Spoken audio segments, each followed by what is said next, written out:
First story. My school bully now crossed all lines, forcing me to commit self-harm while school did nothing, so I got him suspended. And now he is behind bars. I am not asking for therapy, but for help in gaining momentum.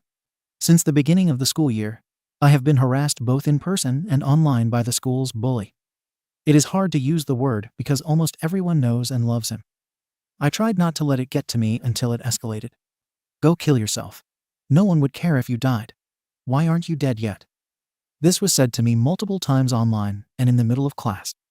As a teenager dealing with depression and self-harming thoughts, I could not laugh this off. I went straight to the office and demanded to see a vice principal. I was sobbing uncontrollably and visibly a danger to myself, but they just sat me down and had me fill out a form. I called my dad, who canceled his flight out of town, to come be with me.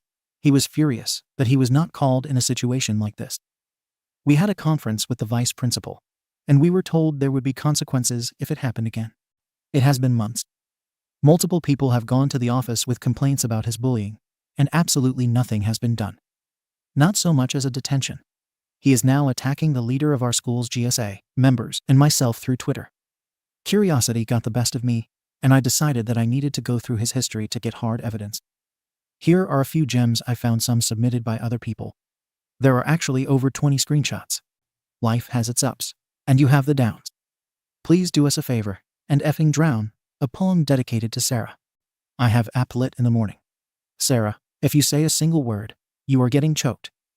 I am the only person in the class who will participate in discussions without being forced. I was to roofie Sarah.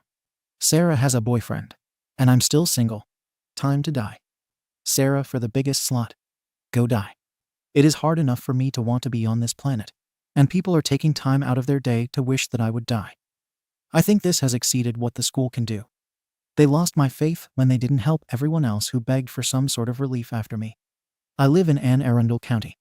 How can I get my story and the others out there so that we can see some real change before it is too late? TLDR. The bullying isn't worthy of school attention unless I die. Edit. It's not just me. I have screenshots of him saying things about a ton of people who I am sure have no idea it exists. Going to bed for tonight. I will not let him stress me out to the point where I miss class. The other girl involved talked to people at PFLAG tonight, and they suggested a board of education. I might show her this page later. Thank you everyone, and I will be back reading your suggestions and updating you on my progress on this yet-to-be-named operation. Editor's note. In case you're not aware, PFLAG is an LGBTQ+ organization. Relevant comments. Did anything happen between them to start this? Nothing. We went from being casual friends to me being his next target. No fights, no anything. I was blindsided. There is no context. He just wrote them. I do not have a Twitter account, nor does he know that I've seen his. He will just randomly post about me. There are a lot of comments with advice, from suing to police involvement. There is definitely great emotional distress. I'm back on the anti-anxiety medications that I finally weaned myself off after months of trying. I'll discuss the police involvement with my dad in the morning. I know, but the last time I reported something like this unrelated to the cops, they did not do much for me, and that time was harassment with a threat to my safety. Not the same kid. His parents know and don't care. Usually, the school does something. Even if it's just a 2-hour detention. I got that for being late to class once. This kid nothing. Try bantering back. I tried the banter thing with him. It only led to the teacher not taking his remarks seriously because she thought we were besties. About what he said about the VP of the GSA. Editor. Gay Straight Alliance, or Gender and Sexualities Alliance. Seriously, the stuff he said to our president was just effed up. He also called me a sassy dyke. I worry a bit about giving out the school, though, as if they could get me in some sort of trouble. I am sassy, but I am not a dyke. He knows my mother is gay, and I take offense to the word. Someone says to pay someone else to beat his arse, classic Reddit. He'll get his arse kicked eventually on his own. Apparently, the school thugs do not take mocking kids in wheelchairs lightly. We have a kid at school that everyone loves who is in a wheelchair. The arsehole just started harassing him about not being able to walk, and he almost got jumped. He then later tweeted about making fun of handicapped kids. Someone seems to shame her for threatening self-harm. Self-harm wasn't a threat. I would never use my self-harming thoughts as a threat. I cannot change how I feel, but I am getting better at controlling it. It wasn't so much that I was planning anything, I was afraid I would snap. Good post about Dad. I love him so much. He came with his suitcase in his hand and told me he wasn't leaving town until he knew I was okay. We then went out for Slurpees, and he texted me bad jokes the rest of the week. I really lucked out in the parent department. Update. Same post. Edit 2. Holy SHT, you guys. I got off my bus this morning, and I saw an unusual number of cops around the school. I found the group that was going with me into the office, and we sat in guidance, waiting for the counselor to see us all. There were about 6 of us. The next thing I know, someone asks me if I'm Sarah. They had been looking for this Sarah all morning, and had even called down another girl by the same name. I get taken into one of the counselor's rooms, and a book of these comments is placed in front of me. She tells me that she has gotten a ton of emails, and that the page has been forwarded to several teachers and the principal. I was shocked. Thankfully, she was not upset about the emails, though some of them were a little nasty. I learned that my principal has been up all night trying to deal with all of the emails she has been getting. Though she seemed a little mad at first, we quickly settled everything. I was taken into a room with the principal, the counselor, and an administrator to share my story again. I printed off every tweet, and the cops collected any threatening ones. They might be able to do something about it, which is amazing, because I wasn't expecting it at all. I'm still shocked that many of the school officials were just now learning about this kid. But I know now that they know. Everyone knows. Nothing can happen immediately, but the process is starting and consequences will happen. I am slightly scared about the possible backlash, but I feel amazing knowing that even if people dislike me for it, I stood up for my own safety. I have a ton of support, both from you guys and my friends. Thank you to everyone who sent an email. They kept mentioning some guy from Montana. There is no longer a need to contact the school or the county about this issue. I will be checking in every morning with the counselor, and she will give me a pass to see her if I ever feel like I'm being harassed over the next few days. You guys made this all happen overnight and sped up the process tenfold. I don't think I can say thank you enough for helping me and everyone else finally deal with the school cyberbully. I love you, Reddit. Later that day. He has been suspended until the school decides what to do with him. Thank you for your support and emails, but there is no need for anyone to email the school any further. The matter is being taken seriously now, and everything can move a lot quicker if the school isn't being flooded with email and concern. I promise you, action has been taken. Thank you. Time magazine wrote an article about this. Link is in the description. Edit. Thanks to Eufia Mednuff for finding this article. The bully was charged with harassment as a juvenile and released to his parents. Second story. OP's husband of 3 years hides the fact that he is married to OP from his parents and actively messages with OnlyFans models. So she threatens to divorce him. But with no response, she exposes him to his parents. You read that right, my 22F husband 22M, and I have been married for 3 years now. To sum it up, we were both young, dumb, and going to enlist in the military to get out of our small town. So we eloped to the courthouse. We were both going to keep it a secret at first and reap the benefits from the military, see how our relationship went, and go from there. I ended up not enlisting in the military. So I told my parents, and we eloped a few months later. He never told his parents, and I've been asking him to tell them. They didn't have a good relationship when we got married, and that is why he didn't tell them. I gave him an ultimatum this past week that he has to tell them by the end of the week that I'm divorcing him because he's crossing a boundary I have discussed with him multiple times over the past year. I am uncomfortable with them not knowing. And I honestly feel like he's not mature enough to be in a marriage if he can't man up to tell them. He said he's scared to hurt them, and I countered that he needs to get it over with, and that he's also hurting me. His parents love me, by the way, and I've been tempted to tell them myself, but he always stops me. Well, I gave him the ultimatum, and he immediately became defensive and told me that if I didn't want to be married to him, he would return the wedding set he just upgraded for me. He told me I was being an off for pressuring him when he wasn't ready. I told him that I wasn't saying that at all. I'm just tired of him not being an adult, which makes me question our relationship. I love him, but it's screaming red flags, and I know I'm young enough that it won't ruin my life if we divorce. My parents have a big issue with him, keeping it a secret too, and have brought it up to him. The reason I haven't already gone home is because I live on the other side of the country, away from both of our families, and we have pets. However, he knows if he does not tell them by this Sunday that I will be making plans to move once my summer semester ends. So, aita, for threatening to divorce my husband, because he won't tell his parents we are married. Additional information from the OP. OP. I didn't tell him to man up in our conversation. It's just a phrase I used in my post. Believe it or not, I do love him. And I was actually very gentle with our conversation when we had it. Word for word, I said, "Hey, babe, you know I've had an issue with your parents not knowing we are married. I love you very much. But at this point, I feel like you're ashamed of me, and I'm confused. I have given you multiple chances and have decided that if you don't tell them by the end of the week, I'm going to make plans to move back home at the end of my summer semester." How was this conversation prompted? I received my new wedding set, and he promised to send a picture to his parents to finally tell them. But I never did. I have brought up my feelings multiple times over the past year about this specific situation because I do want our relationship to work and to resolve this. I am tired of not being heard. I, however, know now that threatening to divorce makes it seem like I want to get out of the marriage rather than work on it. Aita has no consensus, and OP received mixed reactions to NTAs, YTAs, and ESHs. Relevant comments. Actual clue 3D 165. NTA, you're not pressuring him into marriage. I don't see why it's such a big deal for him to tell his parents when he's had 3 years to sit on it. OP. I don't know why it's a big deal either, which is making me more concerned. His parents love our relationship and have told me many times privately how supportive of us they are, and they're not intimidating whatsoever. They love him so much. OP on if her husband is in the military or school, and if divorce will impact their lives and degrees. OP. He's neither. We decided not to enlist for him to go to college, and he graduated last year. That's why we live across the country. He works at a lab in California now. I'm currently still in college, working on my bachelor's degree, though. I was in foster care, so I have a full-time scholarship that also pays for any necessities I need. I'm doing a fully online college ATM to get prereqs finished.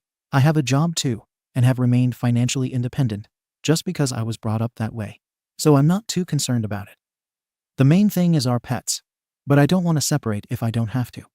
OP on her and her husband's extended family, knowing that they are married.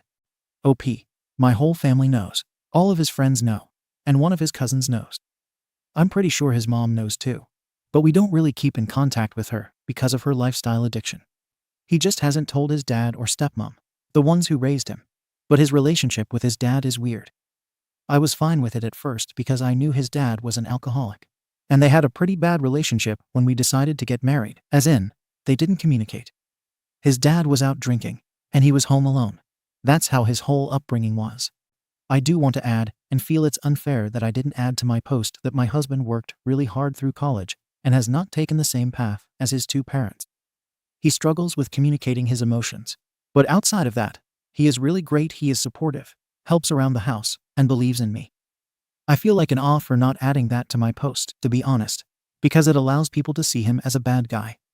However, I started having an issue with them not knowing for the past year because his dad and him have a much better relationship now. We spend every holiday with them. He talks to him all the time, etc. And he's not an alcoholic anymore. Their relationship has been better for 2 years. I know that doesn't redeem his dad, BTW.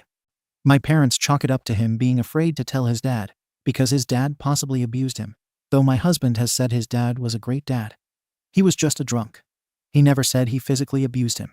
But I believe his dad was very neglectful, which is abuse, because that's the only thing that could make sense, rather than him just being scared or immature. My parents do love my husband, and are just as confused as I am. I really think he feels like it's an awkward time frame now to tell them. However, he's an adult and needs to own up to it, especially knowing I've had an issue with it for over a year.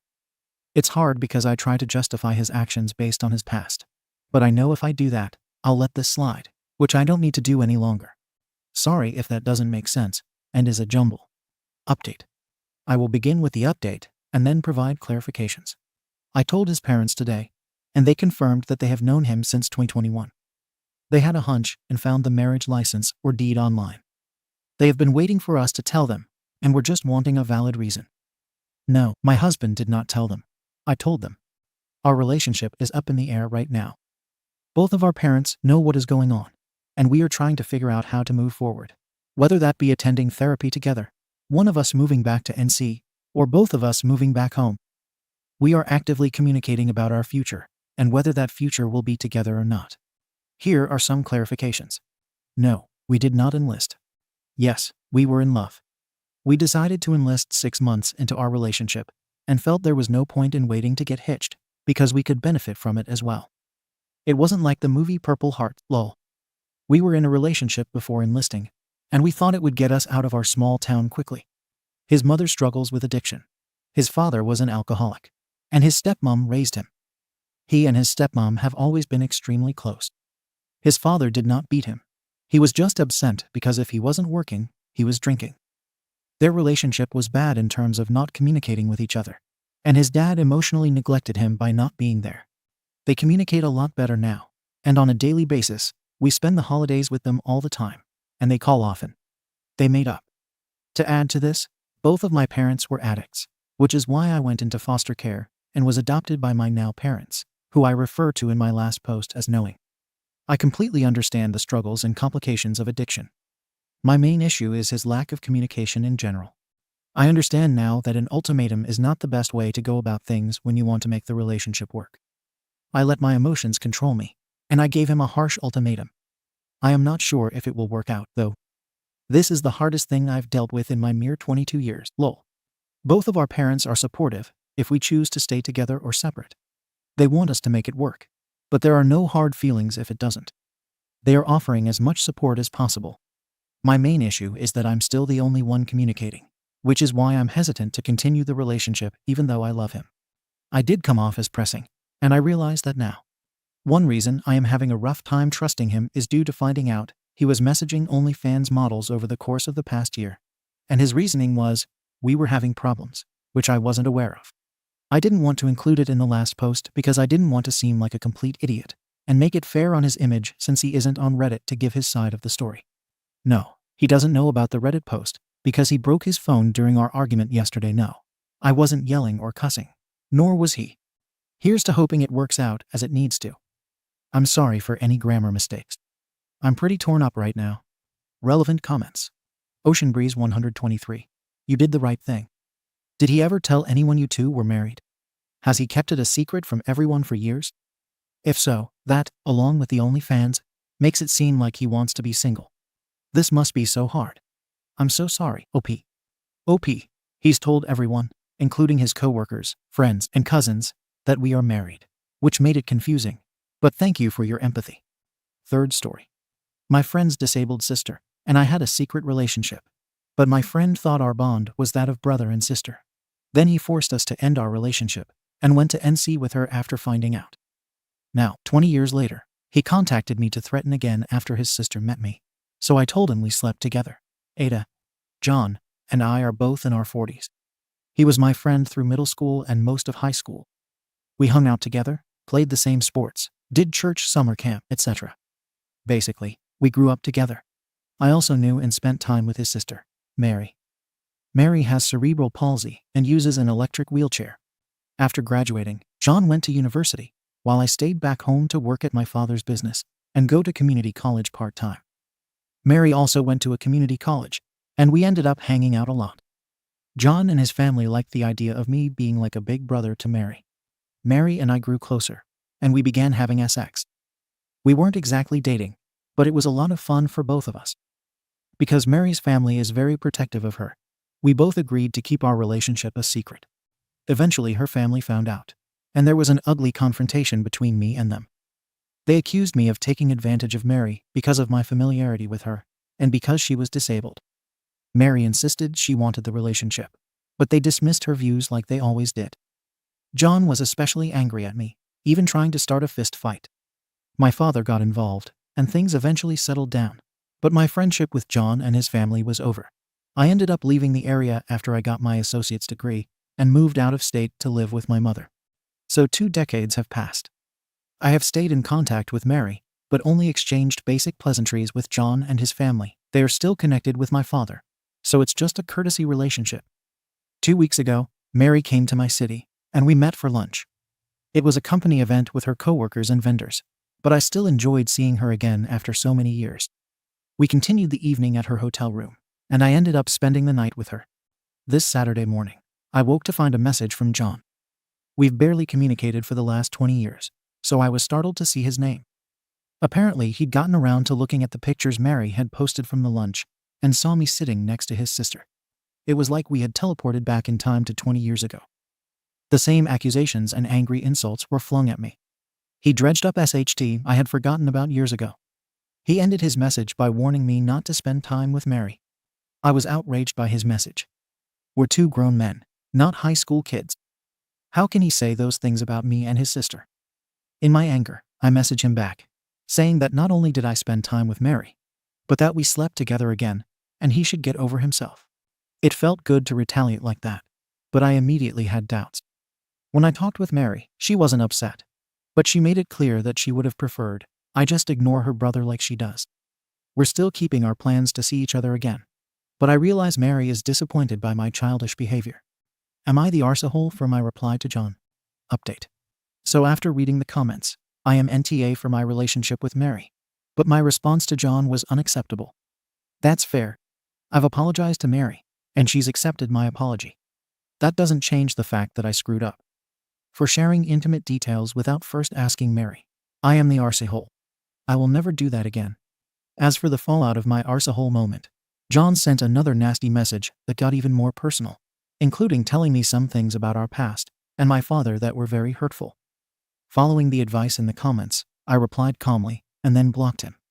As I mentioned in my post, I will be seeing Mary again. I am spending this spring and summer back home with my father. After his wife passed away last year, he decided to wind down his business and sell our old house.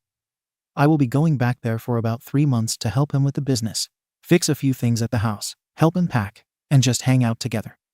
It's several decades of memories to be put away or donated, so we're taking our time. We'll BBQ and go to baseball games like we did when I was a kid. Mary and I are looking forward to seeing each other again this summer. Our weekend together was memorable, despite my later stupidity. There's a fair chance John will come and try to stir SHT up, but I'm not stressing over it. Mary means a lot to me. It will be good to have 3 months to enjoy each other's company before I have to leave again, this time for good. I'm sure Mary and I will stay in touch and maybe even see each other again in the future. Thanks for the comments and messages. I read them all, and Mary did too. So that's the update. Cheers. Thank you for watching the video. If you are interested in listening to these kinds of stories, we've got more in store for you. Simply subscribe to our channel, hit the like button, and share it with your friends.